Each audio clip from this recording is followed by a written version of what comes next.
JEE mains 2024 में binomial theorem से summation के ऊपर एक क्वेश्चन पूछा गया था, तो इसको सॉल्व करते हैं।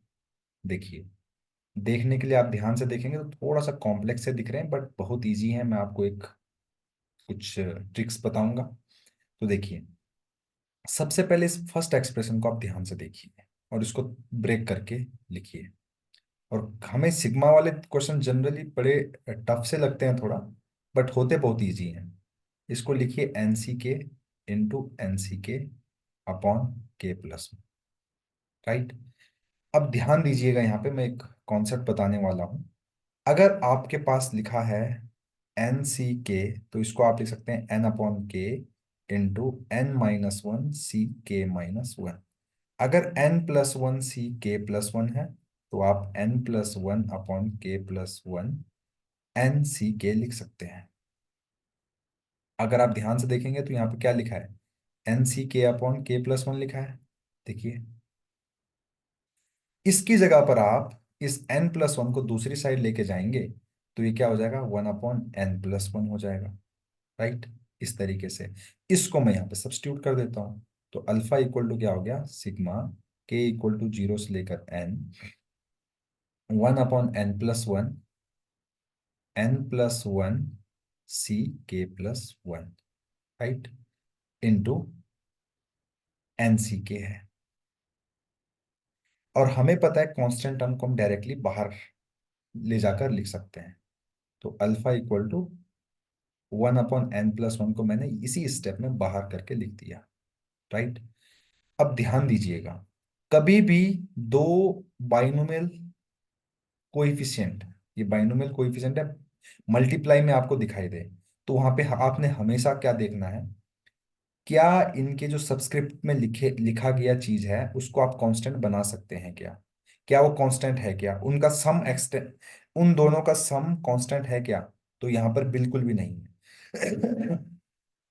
फिर सेकंड क्वेश्चन आप खुद से पूछिएगा, क्या मैं बना सकता हूं, तो जी बिल्कुल बना सकते हैं। कैसे बना सकते हैं, N plus one C k plus one तो लिखा हुआ है, इसको आप ऐसे भी तो लिख सकते हैं एन सी एन माइनस के, बराबर ही होता है दोनों। अब ऐड करिए दोनों दोनों को, के से के कैंसिल हो गया, क्या आएगा सम करके, इन दोनों का सम करोगे तो क्या आएगा, के सॉरी एन प्लस वन आएगा, और इन दोनों का सम कितना आएगा, टू एन प्लस वन। ये इस एक्सप्रेशन का जो वैल्यू है वो इसके बराबर होता है। हमेशा ध्यान दीजिएगा, कभी भी दो एक्सप्रेशन इनटू में है। मैंने 2023 की भी सॉल्यूशन बनाए थे, तो उसमें भी इस टाइप का क्वेश्चन था, मैंने वहां पर भी ये चीज इसी तरीके से एक्सप्लेन की है। तो आपको इस टाइप के सारे क्वेश्चन इसी तरीके से सोचने हैं। तो अल्फा की वैल्यू क्या हो गई, one upon n plus one into two n plus one C n plus one, right. तो ये हो गई अल्फा की वैल्यू। अब चलते हैं बीटा का ऑपरेशन करते हैं। देखिए, बीटा का ऑपरेशन किस तरीके से कर सकते हैं, ध्यान से देखिएगा। अब इसी कॉन्सेप्ट पे बेस्ड है, ये कुछ ऐसा है, N C k plus one upon के प्लस टू। अब देखिए यहाँ पे क्या था, एन सी के अपॉन के प्लस वन था, अब यहाँ पे के प्लस वन अपॉन के प्लस टू है। तो अपॉन में के प्लस वन था तो यहाँ एन प्लस वन था। तो अगर अपॉन में के प्लस टू है, तो अपॉन पे एन प्लस टू होना चाहिए, है ना। और इन दोनों में एक एक करके ऐड कर देना, एन सी के, है ना। तो इन दोनों में ऐड कर देंगे अगर आप, तो N plus one C k plus to हो जाएगा ये। तो इसकी जगह पर हम यहाँ पर लिखने वाले हैं, आप समझ गए होंगे बेहतरीन तरीके से। तो यहाँ पर बीटा इज इक्वल टू हम क्या लिखेंगे, सिग्मा जीरो से लेकर एन माइनस वन, और एन सी के को तो रहने दीजिए, और इसको हम इसके बराबर लिख सकते हैं, तो into one upon n plus two into n plus one C k plus to हमने लिख लिया। चलिए थोड़ा आगे चलते हैं, और एन प्लस टू को हम सिग्मा से बाहर ले जाके लिख सकते हैं, तो ये हो जाएगा one upon n plus two sigma n C के इंटू n+1 c k+2। अभी मैंने आपको सिखाया, खुद से क्वेश्चन करना है, क्या इन दोनों का सम कांस्टेंट है? जी नहीं है। क्या बना सकते हैं? तो ट्राई करेंगे बनाने का। तो इसको हम कैसे लिख सकते हैं, ध्यान से देखिएगा इस पूरे एक्सप्रेशन को, है ना। अभी मैं लिमिट नहीं लिख रहा हूँ। इसको मैं लिख सकता हूँ n+c और इसको मैं लिख सकता हूँ n+1 c k+2।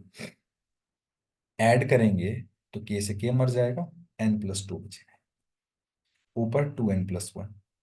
तो कुल मिला के बीटा का जो वैल्यू आ गया 1/n+2 into 2n+1 c n+2, इन दोनों का सम और इन दोनों का सम हम करते हैं, है ना। अब हमसे पूछा क्या गया वो हम देखते हैं। हमसे बोला गया 5α = 6 बीटा, तो n की वैल्यू। तो बस इन दोनों को हम इक्वेट कर देते हैं, वहां से हमें वैल्यू मिल जाएगा। और आई थिंक हमने सब कुछ सही ही किया होगा। n+2, जस्ट 1 मिनट, यहाँ पर कोई हमने मिस्टेक तो नहीं की, वो चेक कर लेते हैं। हमें दिया क्या गया है, 5α = 6 बीटा। अल्फा ये रहा, तो अल्फा अपॉन बीटा हम लिखते हैं अल्फा बाई बीटा। तो 1/n+1, 2n+1 c n+1 upon beta की value 1/n+2 and 2n+1 c n+1 हमने लिख लिया है। हमने एक छोटा सा मिस्टेक यहाँ पे किया है एक्चुअल में। यहाँ पर ना n+1 था, है ना, तो यहाँ पे n+1 होना चाहिए था। क्योंकि ध्यान से देखिएगा, अगर n+1 c k+2 होगा, तभी तो हम n+1/k+2 n c k+1 लिख पाएंगे, है ना। तो हमने थोड़ा सा यहाँ पे मिस्टेक कर दिया था जल्दबाजी में, तो उसको हम करेक्ट कर लेंगे। तो ये n+1 हो जाएगा, n+1 तो ये भी n+1 हो जाएगा और ये दोनों कैंसिल हो जाएंगे। और इसका वैल्यू कितना दिया गया है, 6/5। अब इस एक्सप्रेशन को अगर हम सॉल्व करेंगे तो यहां से हमें आंसर मिल जाएगा। इसके साथ में कुछ और तो था नहीं, जी नहीं, n+1 और इसमें था n+2, है ना। अब इसको जब हम सॉल्व करेंगे, यहाँ पर भी जनरली प्रॉपर्टी होती है, और चाहे तो आप बिना प्रॉपर्टी के भी कर सकते हैं इसको। तो 2n+1 फैक्टोरियल अपॉन, इसमें से इसको घटाएंगे, है ना, तो क्या हो जाएगा n+1 फैक्टोरियल, 2n+1 -n+1, तो कितना n फैक्टोरियल हो जाएगा upon 2n+1 factorial upon n+2 factorial. और इसमें से इसको घटाएंगे तो हमारे पास क्या आएगा, n-1 फैक्टोरियल। इससे ये कैंसिल हो जाएगा। जब इससे इसको माइनस कैंसिल करेंगे तो यहाँ पे n+2 छूटेगा और यहाँ पर n छूटेगा, 6/5 के बराबर है। तो n+2 अपॉन n, इसका जो वैल्यू है वो 6/5 है। तो 6n = 5n+10। तो n का वैल्यू यहाँ से आ गया 10, और जो कि हमसे क्वेश्चन में पूछा गया था कि what is the value of n। तो यही इस क्वेश्चन का आंसर है। अगर आपको ये अप्रोच, ये सॉल्यूशन अच्छा लगे, समझ में आए, तो प्लीज़ प्लीज़ प्लीज़ चैनल को सब्सक्राइब करना बिल्कुल ना भूलें। और आप अन्य लोगों को भी रिकमेंड कर सकते हैं, ताकि हमें भी और वीडियो बनाने का मोटिवेशन मिलता रहे।